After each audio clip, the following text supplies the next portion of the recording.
Okay, here we go. I have battery cables hooked up. This wire here is to bump the starter.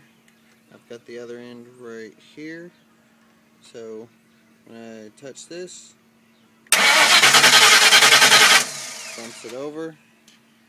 I have the computer laying here. I have the ground wire right here. The remote TFI, pretty simple. 3 wires. Got those in the right order. TFI connector, this wire here, I have it to 12 volt crank, which is the red wire with blue stripe. This wire here that I have stripped here is the tack signal wire. Spout connector is plugged in.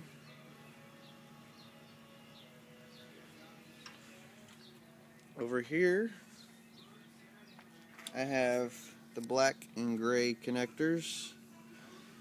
The only thing I've found online to plug in on the black connector is maybe this red wire here, which I have a yellow wire stuck in it right now that runs all the way to the battery.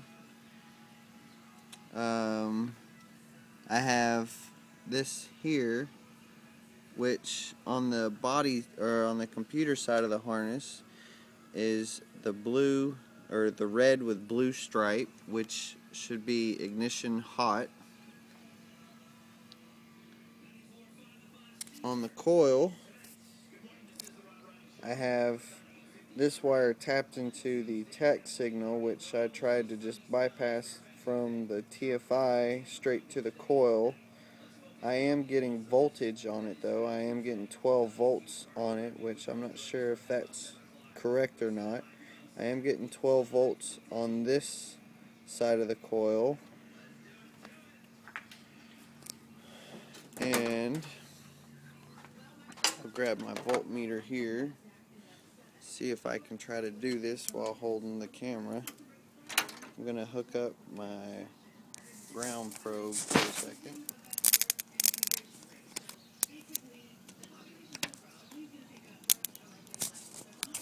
Okay, and we have this here,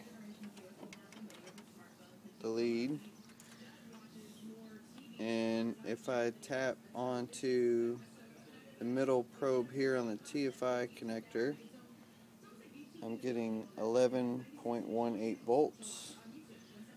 This probe here, I should be getting between 3 to 6 volts while it's cranking. I can do that.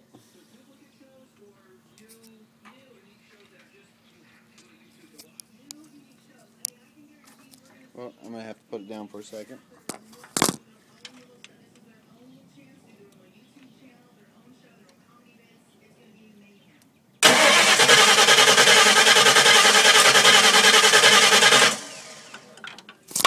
Okay, and I was getting between 3.91 to 4.65 volts, which I've read I need between 3 and 6 volts. Ground cables, I have the main negative cable connected here to the bottom timing cover bolt. Injector harness ground, kind of hard to see. It's right there with the yellow connector on it. Grounded to the lower intake manifold. And I'm about out of ideas. One question would be, I believe on this green connector there should be a pink with black stripe for a fuel pump monitor, something of that nature. I've looked through this whole harness and I don't see one pink wire anywhere. Look again. Nope, I'm not seeing it unless it's severely faded, but obviously I've stripped back a lot of the tape so I can look at the wires. That's about all I've got right now. Hope somebody can help me out. And its current state.